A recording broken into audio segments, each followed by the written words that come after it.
Hi guys, there's quite a few people out there nowadays who get full to take cold showers on purpose because they believe that it's healthy, even though at the same time when they talk about it without realizing it, they admit that it's unhealthy.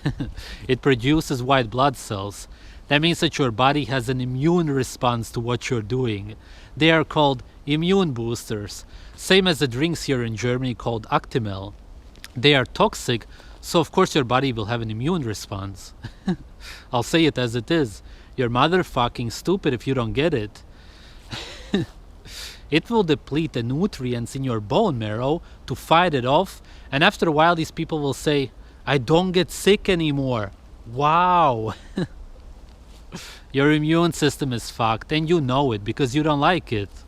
This goes back to the same old brainwash. Listen to the government, don't listen to your body. Guys, don't do anything that you're not able to do for a long time. Don't do anything that you don't like. What makes you suffer? This may sound like common sense to a few people, but to most it is not. Another case, toxic plants such as ginger, garlic, onions. They will have an intense immune response because of how toxic they are, and that's why they are called healthy. The government will say, as long as you eat a little bit, it's healthy, even though your body is saying, please stop. That's why you have never thought of eating 1 kilogram of garlic. Whereas the food that you do like, you can eat plenty of. Onions will literally make you cry. Garlic is an antibiotic, so if you don't support antibiotics, then you should not logically support any of those plants. They kill the bacteria, which also live inside of your cells, so they kill the cells, and they also have special cell-killing chemicals. They have been proven to kill cancer cells, which is horrible if you understand what cancer is, but they have also been proven to kill brain cells. So these people should ask themselves, do chemicals choose what they kill? No, they simply kill everything in your body. They are not alive. The people who fall for this are the ones who look for health outside of nature. The government made blood illegal because they want us to be healthy. So let's go to the organic vegan shop to get some superfoods. Nature didn't provide everything that we require to be healthy. Another great example is exercise.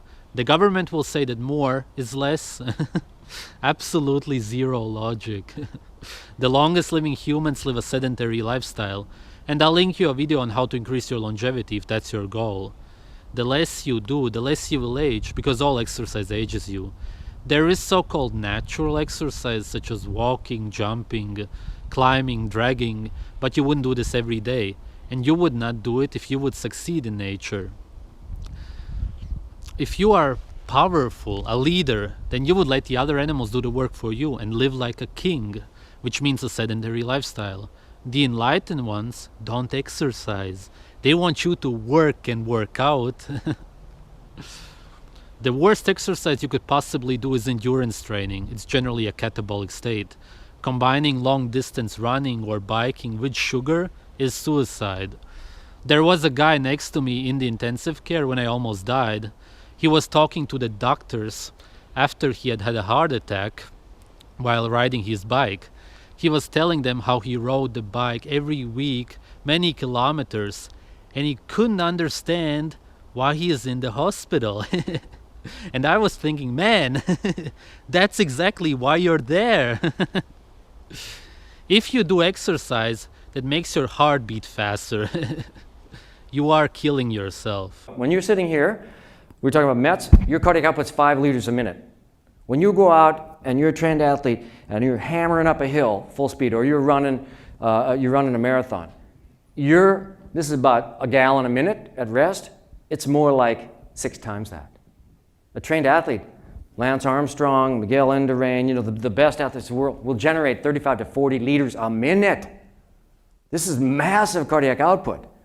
And you can train up to do it, but after a while, it takes its toll. And what happens is this volume starts stretching the heart out, and the myocardial cells start getting pulled apart.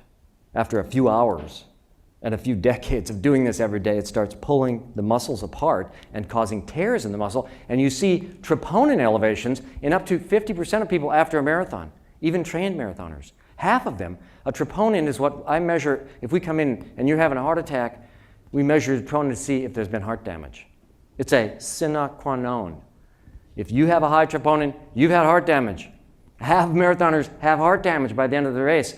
And you can replicate this perfectly well in running rats, running mice. You have to run them for like over an hour a day, hard, really hard for about 4 months, and you'll see this scar tissue form, and it makes the heart. These are MRI images, it's hard to see, but you get this scattered fibrosis in the right ventricle and the atria from this volume, sort of stretching the heart, causing accelerated aging in the heart. I used to go to the gym, but after I stopped eating animal foods, I lost the motivation because I had no energy for it. After the hospital, when I tried to recover from veganism, I started doing it again because of how thin I was. I'm still traumatized by it. Soon after, I started eating raw meat because I wanted to see how my strength would increase. And of course it did, like never before.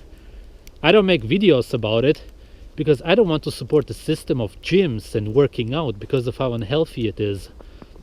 If you eat raw meat, then you will not do as much damage to your body. It's incredibly easy to live to at least 120 years if you start as a baby and live a sedentary lifestyle combined with a ketogenic diet high in raw animal fat. Then of course it will work. People always talk about the secrets to longevity, but do more.